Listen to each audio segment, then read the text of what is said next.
오늘 하나님의 말씀 야고보서 2장 1절부터 13절까지 우리 함께 보시겠습니다.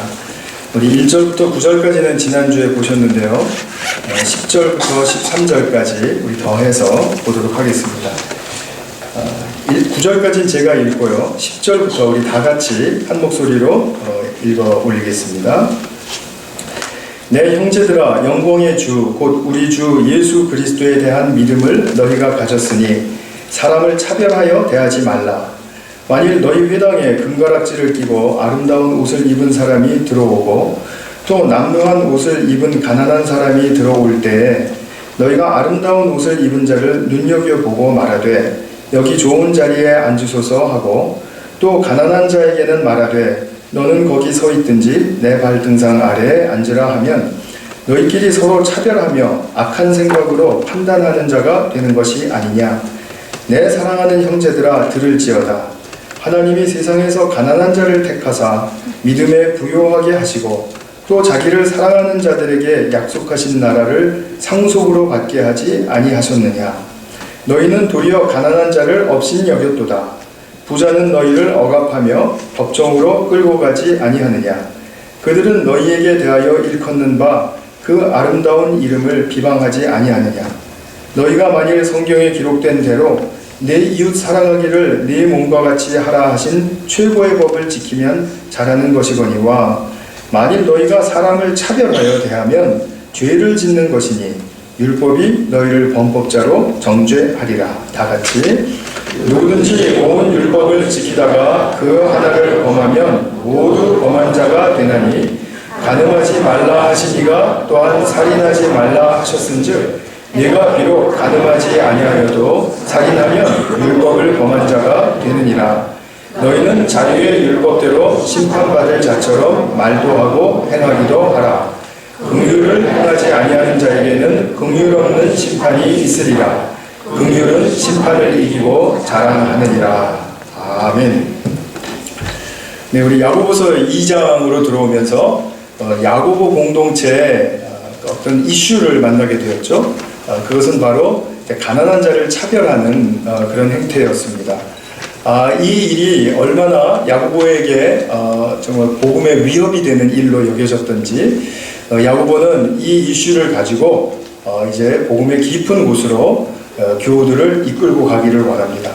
그냥 차별하는 것이 나쁘다 이런 차원이 아닙니다.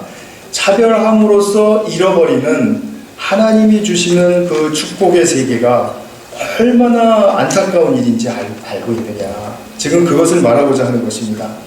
그래서 오늘 이제 말씀을 드릴 때 먼저 지난주에 다룬 내용들이 이제 기본이 되고 또 그것이 이야기의 시작이기 때문에 두 가지를 주제를 간략하게 리뷰를 하고요. 그 다음에 오늘 주제인 긍휼이 심판을 이긴다라는 말씀, 그리고 또 야고보가 행함이 있는 믿음의 길로 인도한다라는 그런 주제를 가지고 말씀을 나누도록 하겠습니다. 먼저 그리스도의 믿음에 관해서 지난주에 다루었죠. 1절에 보시면은 내 형제들아, 영광의 주 곧 우리 주 예수 그리스도에 대한 믿음을 너희가 가졌으니 이렇게 이야기할 때 예수 그리스도에 대한 믿음이 무엇이라고 했습니까? 그래서 내가 가지고 있는 예수를 믿는 믿음이 아니라 예수 그리스도가 가지셨던 그 믿음을 우리가 가졌다. 이렇게 설명을 드렸습니다. 다 기억나시는 걸로 제가 믿습니다. 지난주니까요. 네. 믿음이란 뭐죠? 믿음이란 하나님께로 더 가까이 가게 하는 우리의 내적인 도구죠. 영적인 선물입니다. 이것은 우리가 스스로 만들어낼 수 없는 것입니다. 그래서 성령으로 부활의 생명을 얻을 때 이 믿음의 선물이 같이 따라 들어옵니다. 그래서 우리가 거듭나게 되면, 성령으로 거듭나게 되면 하나님께 대한 의식이 생기고 하나님께로 가까이 가고 싶은 마음이 들어요. 그래서 실제로 하나님을 예배하고 하나님께 기도하고 하나님이 말씀하시는 것을 순종하는 그런 하나님께 더 가까이 가는 그 믿음의 역사를 우리가 경험하게 되는 것입니다. 이 지금 우리가 가지고 있는 이 믿음의 역사 속에 핵이 있습니다. 핵. 그 핵이 바로 그리스도의 믿음입니다. 그리스도의 믿음이라고 하는 말은 예수님이 이 땅에 오셔서 사실 때 하나님께 늘 가까이 가시고 친밀하게 하시고 그리고 동행하시고 그리고 하나님의 뜻을 순종함으로써 하나님과 하나 되는 그런 역사를 이루시게 했던 바로 예수님의 그 믿음, 하나님을 향한 그 믿음, 그것이 바로 우리 안에 핵으로 들어와 있다는 거죠. 히브리서 12장 1절에 보면 아주 유명한 말씀이 있죠. 믿음의 주요 온전케 하시는 이인 예수를 바라보자. 믿음의 주라는 말은 믿음의 시작한 분, 믿음을 시작한 분, 그러니까 믿음의 창시자. 또 믿음의 주라는 말은 믿음을 완성시킨 분, 온전한 믿음을 보여주신 분이라는 뜻입니다. 그래서 믿음의 창시자여 믿음을 온전케 하신 예수님을 우리가 본받고 따라야 한다. 어떤 면에서요? 하나님과 함께하고 하나님의 뜻을 순종하고 하나님께 더욱더 가까이 가는 그런 측면에 있어서 예수님의 믿음을 본받고 따라야 한다. 자, 정리가 되시죠? 자, 그럼 이 믿음을 우리가 선물로 받았습니다. 근데 우리가 그러면 성도의 믿음이라는 것이 같은 핵을 가지고 있다 이 말이죠. 같은 핵을. 그러면 우리는 얼핏 보더라도 서로가 각자 다른 믿음의 스타일과 방식과 또 색깔을 다 가지고 있는 것 같은데 그건 어떻게 된 겁니까? 이렇게 물어보실 수 있을 겁니다. 그런 측면에서는 한 가지 비유를 좀 생각하시면 좋겠어요. 제가 몇 달 전 설교할 때 원자를 보여드린 적이 있습니다. 원자 구조를. 자, 원자 하나가, 원자, 이제 숫자 언니 원자가 아니고요. 원자, 애톰. 애톰 하나가 축구장만 하다라고 비유할 때 그 축구장에 골프공이 하나 있습니다. 그럼 그 골프공이 바로 그 원자의 핵에 해당하는 사이즈입니다. 그러니까 결국 원자, 하나의 원자 안에는 공간이 99.9999999 이렇게 나갈 거예요. 퍼센테이지로 따지면.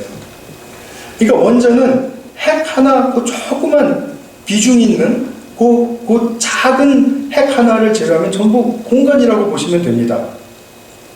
자, 우리의 믿음을 원자에 비유한다면 그러면 우리의 믿음은 그리스도의 믿음이라는 핵을 가지고 있을 때 그것은 보이지 않을 정도로 작은 씨앗의 형태라도 괜찮아요. 이것을 받고 안 받고가 중요한 것이지 그 받은 것은 분명히 그 우리 안에 있으면 괜찮습니다.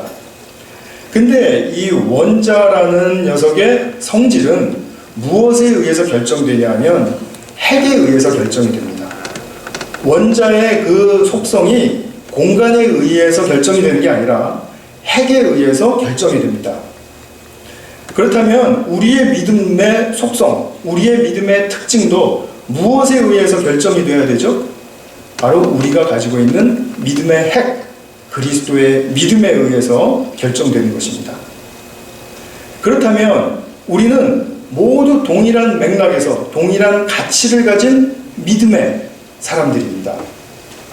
비록 그 공간에 나의 기질을 채우고 성향을 채우고 습관을 채우고 여러 가지 환경적인 조건들 다 채워질 수 있습니다. 그래서 다 다르게 보일 수 있습니다.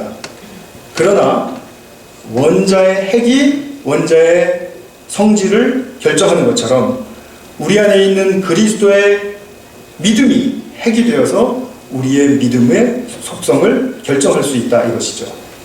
이것만 같으면 됩니다. 이것만 분명하고 그리고 그리스도의 믿음을 가졌다라는 측면에서 우리가 이 부분을 확고하게 잘 숙지하시면 앞으로 이제 제가 설교할 내용에 대해서도 그렇고 성경을 앞으로 보실 때도 그렇고 많은 부분들이 훨씬 더 잘 풀리게 됩니다.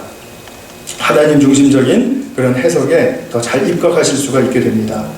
우리 신약 성경에 나오는 이 믿음이라는 단어를 가지고 학자들이 내가 예수님을 믿는 그 나의 믿음이냐 아니면은 믿음이라는 것이 예수님이 가지셨던 그 믿음을 내가 받은 그 믿음을 말하는 것이냐 이 두 가지의 이 대상을 가지고 정신없이 논쟁을 했거든요. 복음주의 서클 안에서. 근데 이제 그리스도의 믿음이다라는 측면에서 여러 가지로 더 유익이 많이 되는 것 같아요. 그래서 저는 이제 그렇게 생각을 하고 믿고 있는데, 여러분들도 따라서 그렇게 생각을 자꾸 하시면은 큰 유익이 있을 거라고 저는 그렇게 믿습니다. 그래서 그리스도의 믿음을 우리가 가졌다라는 측면을 꼭 잊지 마시기 바랍니다.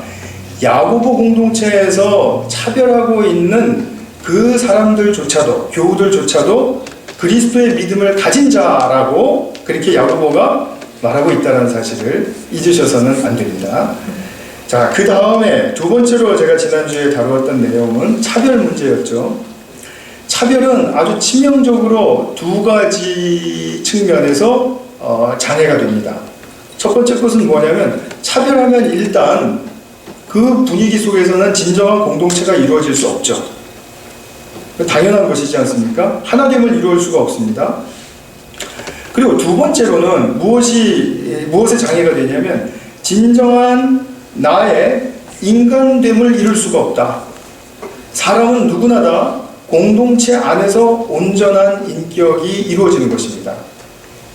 나 스스로 어느 정도까지 됩니다. 어느 정도까지 할 수 있습니다만, 마지막에 인격의 완성의 단계에서는 늘 공동체적인 측면에서 점검받아야 하고, 그리고 공동체적인 측면에서 수정, 보완해 가야 합니다.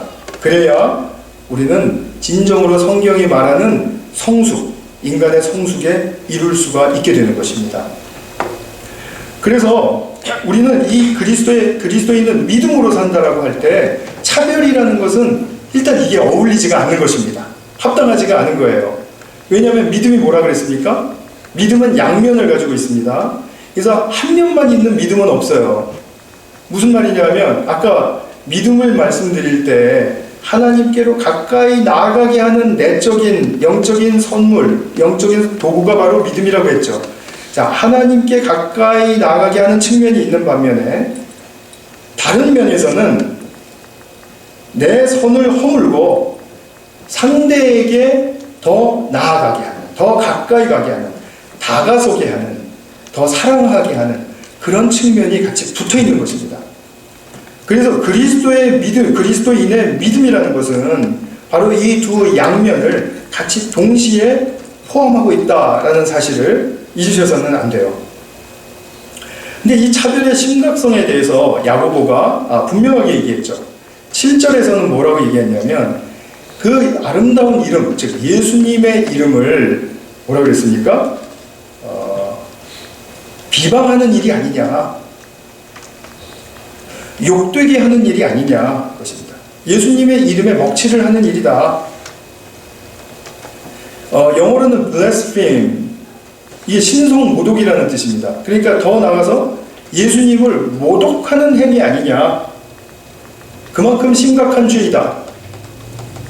차별은 굉장히 가벼운 애교의 죄가 아니다, 이 말이죠.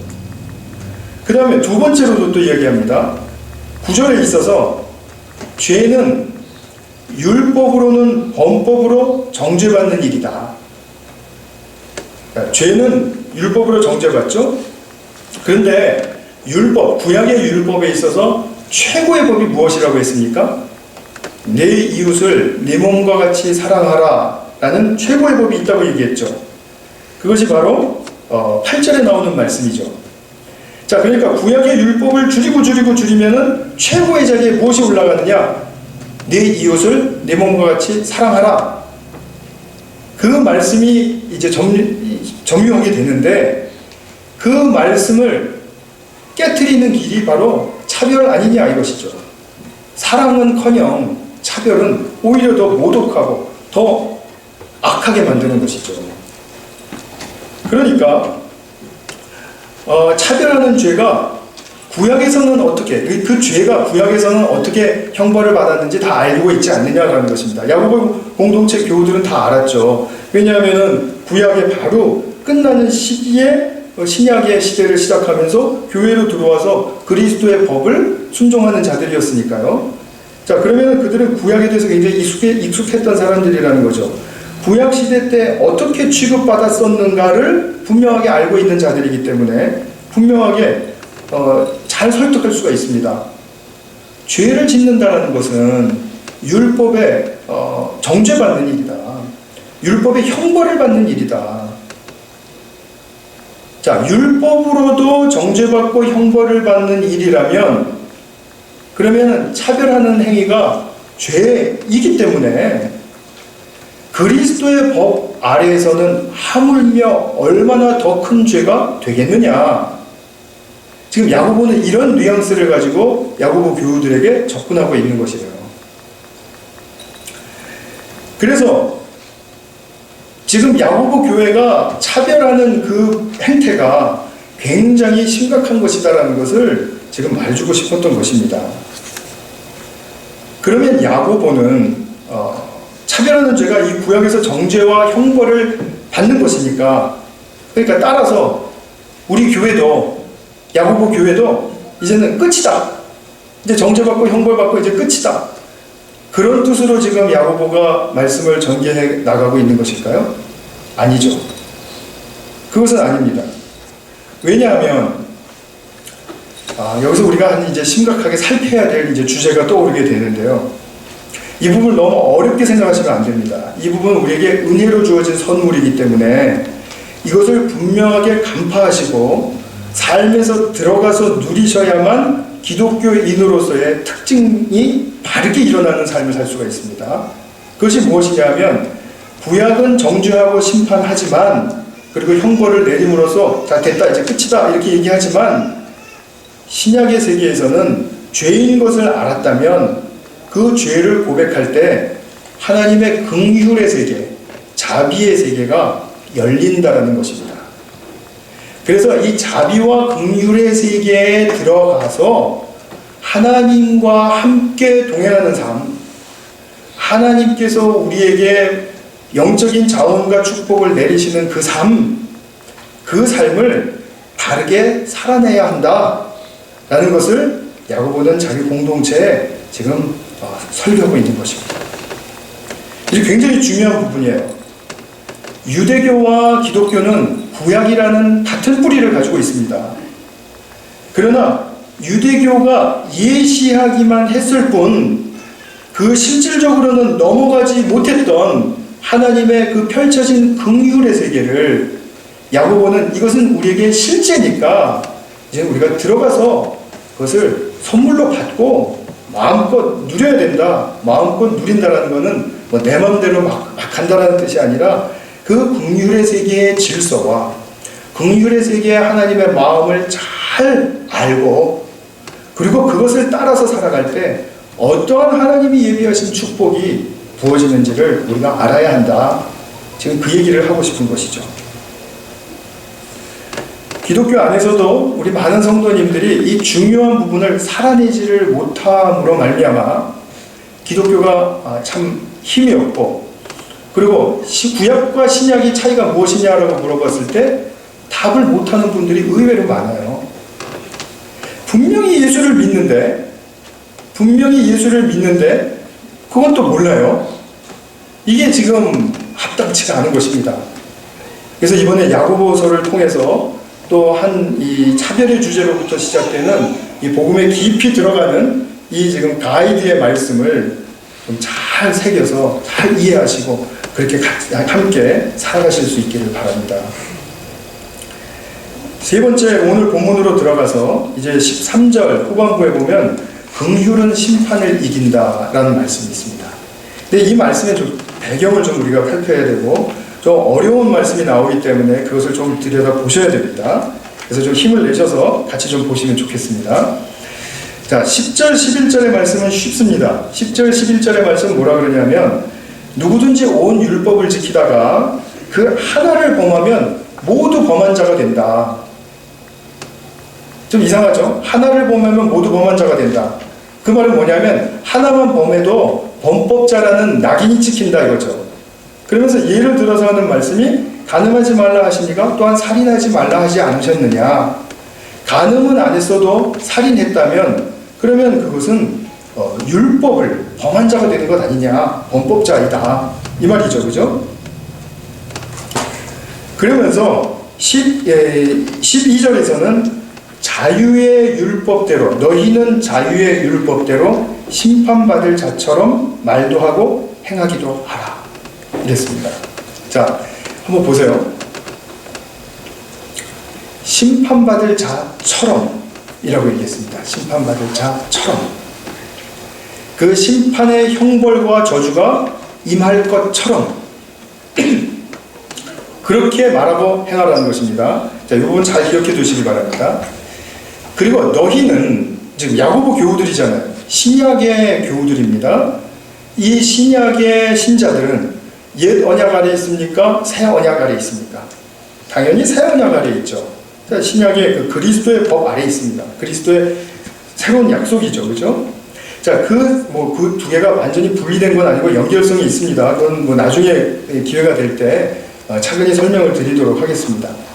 자, 새 언약 가운데 있는 교우들은 자유의 율법이라고 표현했을 때 그것이 옛날 구약의 율법을 말하는 것일까요? 아니면은 그리스도의 법을 말하는 것일까요?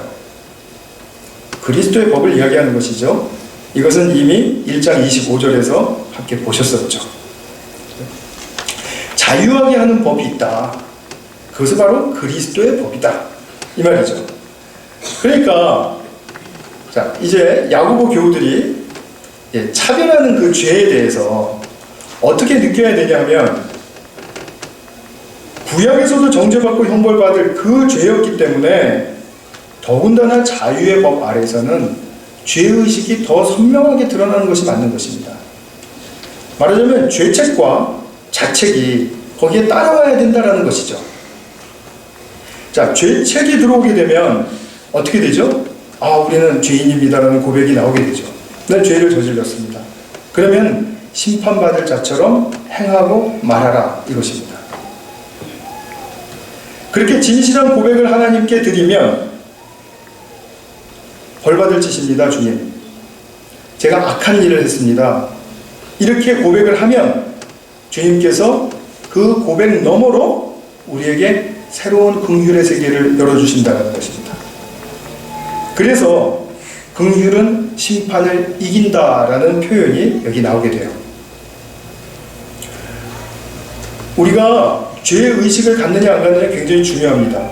내가 죄인이냐 아니냐를 아는 것은 굉장히 중요하다는 말씀입니다. 사랑하지 못하는 게 죄입니까? 미숙한 사람들한테는 그것이 죄라고 여겨지지 않아요. 어린아이들은 자기가 사랑하지 않는 것을 죄라고 여기지 않아요. 자기가 뭘 조금 훔쳤다든지 엄마 지갑에서 슬쩍 했다라든지 그거는 죄인 줄 알아요. 그런데 자기가 사랑하지 않는 것을 죄라고 생각하지는 못해요. 왜냐하면 미숙하니까. 그러나 나이가 들어가고 어른이 되고 결혼하고 아이 낳고 그러면은 옛날에 어렸을 때 엄마 아빠에게 내가 막대하고 또 엄마 아빠 사랑하지 못하고 또는 실제로는 지금도 사랑하지 못하고 있다면 그것이 마음이 편안한 그런 근거가 될까요? 아, 난 부모님 사랑하지 않아도 편안해. 이러면 이건 좀 모자라는 사람 아닙니까? 맞지 않습니까? 도무지 동의가 없으십니까? 그거죠. 성숙해 갈수록 부모를 사랑하지 못했던 것이 또는 이웃을 사랑하지 못했던 것이 죄책감으로 오게 되어 있습니다. 그러면 그 죄책감을 가졌다면 그냥 죄책감 갖고 마는 것인가요? 아이고 주님이 내가 죄책감을 가졌으니까 그냥 돌봐주시겠지 이러는 건가요? 아니죠. 우리가 죄책감이 느껴지면 바로 주님 앞에 고백하라는 것이 성경의 권면이죠.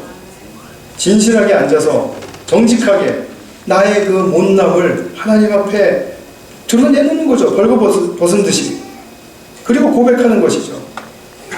마음 아프고 눈물을 흘리면서 그렇게 고백할 수 있는 것이죠. 그러면 주님께서는 그래 너는 벌받을 만하다. 그러니 형벌을 받거라. 이렇게 말하는 것이 아니라 아, 너 참 불쌍하다. 네가 그렇게 안 되는 부분들이 있다는 것을 내가 나에게 그렇게 고백을 하다니 참 내가 너를 불쌍히 여긴다. 내가 자비로 도와줄게. 네가 묻지 않아도 내게 필요한 것을 내가 다 알아. 너의 성품에 있어서 습관의 문제에 있어서 기질의 문제에 있어서 모든 면에 있어서 관계의 문제에 있어서 네가 뭐가 필요한지 내가 알아. 이제 나의 성실한 자비하는 역사에 따라오기만 하면 그것을 내가 잘 도와줄게. 주님의 긍휼의 세계가 이렇게 열린 것입니다. 그러나 구약 백성들은 어떻게 됐다고요? 형벌 받음으로써 좀 속된 말로 하면 때웠다라는 것입니다. 이 부분은 제가 이렇게 말로 설명을 드릴 때 이성적으로 이해가 되실 거예요. 이해가 되시는데 실제 삶 속으로 들어가면 엄청나게 혼동이 많이 일어나는 부분 중에 하나입니다. 그래서 제가 이 부분을 좀 더 잘 설명을 해드리기 위해서 고민을 하던 중에 영화 한 편이 생각이 났습니다. 요즘 매주 영화 얘기죠. 성경은 그리고 영화 얘기할 때 여러분들이 훨씬 더 좋아하시는 것 같아서 2007년에 나왔던 밀양이라는 영화 기억하시죠? 이 영화 속에서 한 아이를 유괴하고 살해한 그 범법자가 이제 결국 잡혀서 감옥에 갇혀 있었죠. 그런데 한편 아이를 잃었던 그 상실했던 그 엄마, 남편은 먼저 이제 하늘나라로 보내고 그 아이만 데리고 살았던 그 엄마가 큰 상실과 아픔을 겪으면서 정말 폐인과 같은 삶을 살다가 극적으로 하나님의 은혜를 만나서 회복하게 되었습니다. 하나님의 사랑이 자기를 살려주었다는 고백을 하게 되었습니다. 이 고백을 하던 중에 이제 그 자기 아기들에게 가해를 한 그 죄수를 찾아가죠. 그 장면 속에서 이 죄수와 대화하는 장면 잠깐 동영상으로 보여드리겠습니다. 보세요.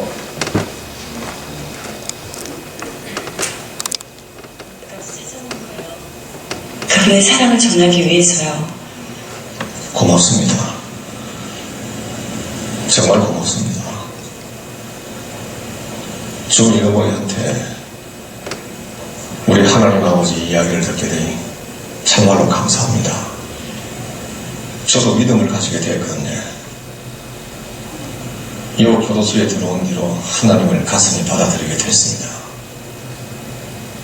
하나님이 이 죄 많은 인간한테 찾아와 주신 거지. 그래요? 하나님을 알게 됐다니 다행이네요. 예, 얼마나 감사한 일입니까?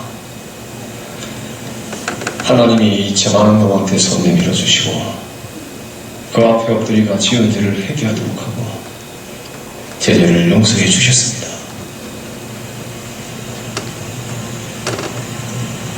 하나님이 죄를 용서해 주셨다고요? 예, 눈물로 회개하고 용서받았습니다. 그러고 나서부터 마음의 평안을 얻었습니다. 아침에 일어나자마자 기도하고 하루하루가 얼마나 감사한지 모릅니다. 하나님한테 회개하고 용서받으니 이래 편합니다. 내 마음이.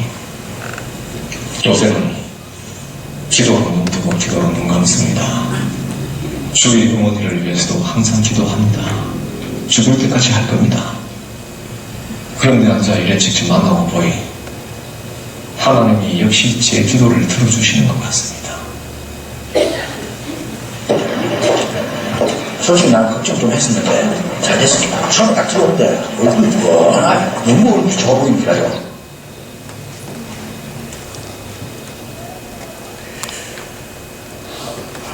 어떻게 생각하세요?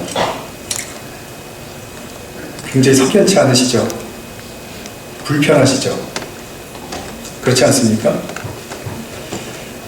분명히 맞는 말, 분명히 가야 될 길을 가는 것 같기는 한데 저 두 사람의 대화 개입해서 내가 양자 입장을 보면서 생각을 해보면 도무지 이게 저거 말이 되는 얘기야?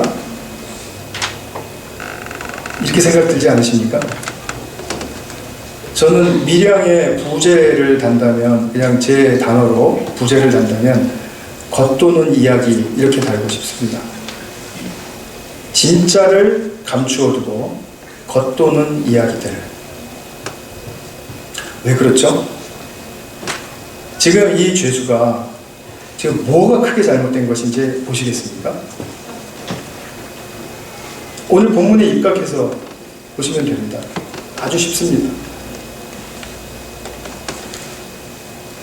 너희는 자유의 율법대로 심판받을 자처럼 말하고 행하라.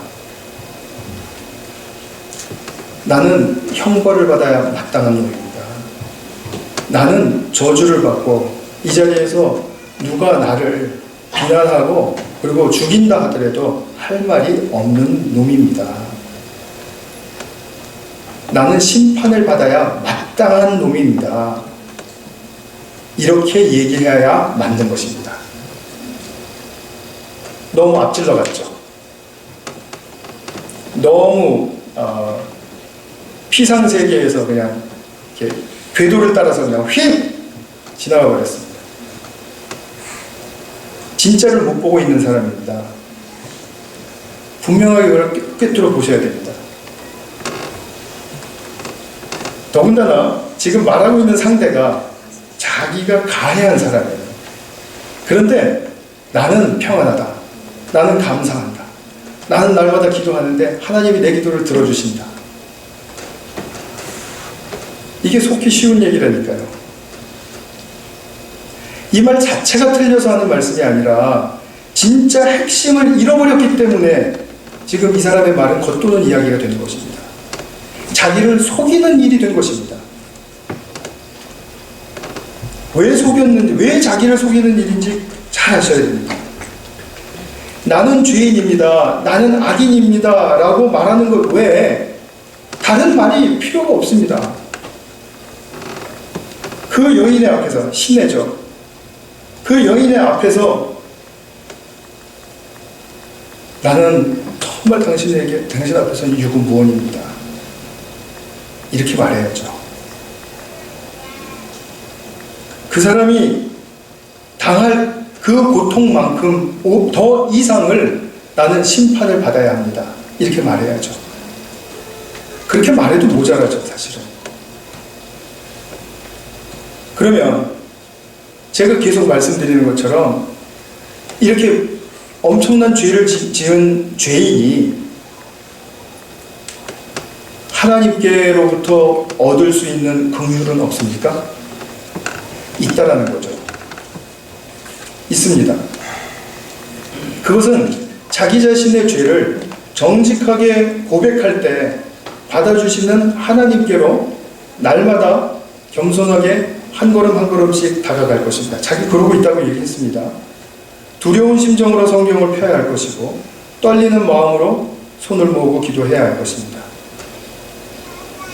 그런데 이 엄마 앞에서는 어떻게 해야 됩니까? 똑같이 해야죠. 똑같이 해야죠. 하나님 앞에서 중죄인인 것처럼 그 여인에게도 중죄를 저지른 자임에 틀림없고 동시에 죄인인 것 분명하죠. 그 사죄를 구하지 않는다 이 말이죠. 용서를 구하지 못한다 이 말입니다. 그리고 자기가 평화를 맛보았다, 감사한다, 이런 얘기는 떠올리는 것이 아니죠. 자유와 평강의 삶을 시작할 수 있도록 사랑의 삶으로 먼저 불러주신 하나님의 의도를 완전하게 놓쳐버리고 있습니다. 하나님께서는 이 사람에게도 긍휼을 베푸실 겁니다. 저는 그것을 믿습니다. 그러면 긍휼을 베푸신 다음에 너는 용서받았다, 너는 깨끗하다, 너는 평안하고 너는 자유로워야 된다, 이런 말씀을 하시는 게 아니라 이제는 네가 여태까지 감당하지 못했던 그 사랑하지 못했던 그 삶을 극복하고 이제는 진짜 사랑의 삶을 살기에 네 몸을 다 헌신해야 한다. 사랑의 삶을 살아갈 때 남들이 돌멩이를 던지건 비난을 하던 욕을 하던 너는 꿋꿋하게 나의 자비에 힘입어서 사랑에 베푸는 삶을 살아야 한다. 그렇게 살아갈 때 그때 진짜를 누리게 되는 것이죠. 시간이 많이 걸릴 문제입니다. 감옥에서 며칠 있다고 해서 저렇게 갑자기 획 변할 저런 건 아니죠. 하나님의 역사를 우리는 너무 앞질러 가는 것입니다. 항상 결과만 있으면 되니까. 항상 나는 거기에 있으면 다 된 것처럼, 그리고 그 다음에는 어떤 나에게 부담스러운 수고가 없어질 테니까 그거 벗어버리기 위해서 자기의 삶이 앞으로 어떠해야 한다는 사실에 대해서 완전히 망각하고 있는 것이죠.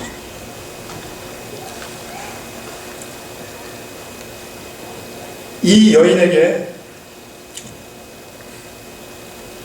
나는 당신의 눈물을 감당할 그런 자격이 없습니다. 나는 당신이 아파하는 그 마음을 헤아릴 수가 없습니다. 그만큼 나는 죄인임을 아직도 모르는 거죠. 그걸 모르는 거죠. 우리가 이러한 측면에서 하나님이 우리에게 먼저 부르시는 삶이 무엇인지를 분명하게 알아야 됩니다. 우리는 자유와 평강으로 곧장 가고 싶어요. 그러나 자유와 평강으로 가는 길에는 엄청난 굴곡이 있는 사랑의 싸움을 해야 하는 삶의 여정이 많이 남아있다는 사실을 우리는 보지 못하고 각오하지 못합니다. 그것을 각오해야 하는데, 그리고 각오할 때 내가 이 삶을 제대로 잘 살아낼 수 있을까? 내 주어진 삶의 기간 동안에 내가 죽는 날까지 이 사랑을 내가 잘 감당하면서 주님 불러주신 그대로 내가 살아갈 수 있을까? 두렵고 떨리는 마음으로 살아야 되는 것입니다. 빌립보서 2장 12절에 바울이 그래서 이런 말을 했습니다. 너희는 너희 본을 두렵고 떨리는 마음으로 이루라. 왜 두렵고 떨려야 합니까? 자유와 평강이 아니라 늘상 우리는 너무나도 미숙한 죄의 고백이 나올 수밖에 없는 그런 연약한 자들이니까요. 우리가 연약하다는 건 애교가 아니라 악한 것입니다. 그래서 에베소서에 보면 어린아이에 미숙할 때는 모든 유혹에 요동치고 흔들리고 넘어간다라고 그렇게 말하지 않습니까? 우리가 미숙할 때는 모든 유혹에 넘어가서 내가 하고 싶은 생각, 내가 또는 욕망에 이끌리는 대로 그렇게 살고 싶어하는 그것이 바로 죄인 것을 모르는 그 미숙함, 그것은 죄라는 것이죠. 그렇기 때문에 우리가 하나님이 먼저 우리를 부르시는 그 사랑의 삶으로 나아가기를 우리는 먼저 보고 그리고 그 길을 가기로 결단을 해야 합니다. 내게 어떤 환난이 닥치든지, 내게 어떤 어려움이나 어떤 문제가 생기든지, 어떤 장애물이 있든지 어떻든지 간에 나는 사랑하는 삶을 살겠다. 야고보는 이 사랑하는 삶을 행함이 있는 믿음의 삶이다, 이렇게 부르는 것입니다. 그래서 제가 첫 번째 야고보 시간에, 야고보 강의 시간에 이제 우리는 야고보서를 보면서 두 개의 봉우리를 넘어야 된다, 이렇게 말씀드린 거 기억나시죠? 이제 2장 14절부터 26절까지의 내용이 이제 바로 그 첫 봉우리에 해당합니다. 우리가 히말라야 이제 등정을 한다면은 이제 안나푸르나 일봉 제일 그 밑바닥에 바짝 다가선 것입니다. 이제 이 직벽 타고 올라가야 합니다. 아마 제가 생각하기에는 교회를 오래 다니신 분이라 할지라도 이것과 씨름하는 것이 적어서는 안 될 것이라고 저는 그렇게 굳게 믿습니다. 왜냐하면 이것은 우리의 신앙을 진일보하게 하는 굉장히 중요한 기회이거든요. 우리가 크게 성장하려면 뭔가 많이 만나야 합니다. 고난도 좀 겪어야 하고 어려움도 당해야 하고 시간도 지연돼야 되고 여러 가지 우리에게는 그 각오해야 할 것들이 많습니다. 그래서 이제 2장 14절부터 26절까지 한 두 번, 세 번에 걸쳐서 제가 이제 앞으로 강해를 할 텐데요. 여기에 대해서 긍휼이 심판을 이긴다, 이 말씀의 뜻이 우리에게 어떻게 펼쳐진 말씀인가를 좀 잘 보실 수 있으면 좋겠습니다. 그러면 우리는 개인적인 삶뿐만이 아니라 공동체적인 삶에 있어서도 충분히 우리가 씨름해서 이길 수 있는 대상을 분명히 볼 수 있고 그리고 이길 수 있다고 저는 믿습니다. 오늘 본문을 제가 해설해드린 내용에 입각해서 한번 오늘 내용 한번 다시 한번 말씀을 집에 가셔서 좀 잘 한번 차근차근히 한번 읽어보시기 바랍니다. 과연 저 사람이 얘기한 것과 지금 내가 이해하고 있는 것이 같은 맥락에 있는가 좀 잘 이해해 보실 수 있길 바랍니다. 그런 의미에서 제가 요약하고 말씀을 맺도록 하겠습니다. 첫 번째는 믿음을 가진 자들도, 복음을 받아들인 자들도 복음의 정도에서, 바른 길에서 벗어날 수 있다. 야고보 교회는 그것이 차별의 행태로 드러났고요. 고린도 교회에는 그것이 분파의 증상으로 나타났습니다. 여러 교회들이 그런 문제점들을 가지고 있었는데, 그렇게 복음의 정도에서 벗어나면 그런 부작용이 담긴 현상들이 일어나게 됩니다. 그럴 수 있다. 복음의 정도에서 벗어났다고 해서 그 사람들을 그리스도인이 아니라고 그렇게 판단할 필요는 전혀 없는 것이죠. 두 번째, 복음을 믿고 체험했다고 해서 일시의 모든 것을, 자유와 평강과 모든 축복이 다 함께 이루어지는 것처럼 믿고 심판이 없는 것처럼 말하고 행동해서는 안 된다. 오늘 야고보서 2장 12절의 말씀에 입각한 말씀입니다. 세 번째, 그러나 진정한 복음은 그 심판을 넘어서게 하는 불쌍히 여기시는 긍휼, 그것이 자비죠. 그 긍휼로 인해서 소망을 갖게 하신다. 네 번째, 마지막으로요. 이제 예수 그리스도의 믿음을 가진 복음의 수혜자들, 우리들은 항상 우리의 연약함 가운데 나의 죄와 또 나의 악함을 주님 앞에 정직하게 벌거벗은 모습으로 고백을 할 때 주님과 만나는 그 만남의 세계에서 어떤 긍휼의 세계를 펼쳐주시는가. 그래서 그 긍휼의 세계로 들어갔을 때 나는 과연 어떠한 삶을 살라고 부르심을 입었는가. 그것은 바로 행함이 있는 믿음의 삶이라고 말씀드릴 수가 있죠. 사랑하는 삶입니다. 이 믿음의 차원으로 들어가는 그러한 우리 모든 교우들이 되시기를 바랍니다. 주님이 불쌍히 여기실 때는 정말 우리가 상상할 수 없을 정도의 불쌍히 여김을 베풀어 주십니다. 내가 그래도 이렇게 끝까지 악하면 하나님 불쌍히 여겨주시지 않을 거야 라고 하는 그 수준에 갔어도 하나님은 여전히 나를 불쌍히 여겨주신다는 사실에 대해서 눈이 밝아지셔야 됩니다. 그리고 거기서 자유와 평강을 막 땡겨서 그냥 막 맛보려고 하시는 것이 아니라 사랑의 실천을 각오하셔야 된다는 거죠. 행함이 있는 믿음의 삶을 각오하셔야 된다는 것입니다. 그렇게 살아가실 때 하나님께서는 사랑의 빚진 자에게 부어주시는 그 유업의 축복이 얼마나 크고 놀라운 것인지 우리 모두가 경험할 수 있게 될 것입니다. 같이 한번 기도하겠습니다.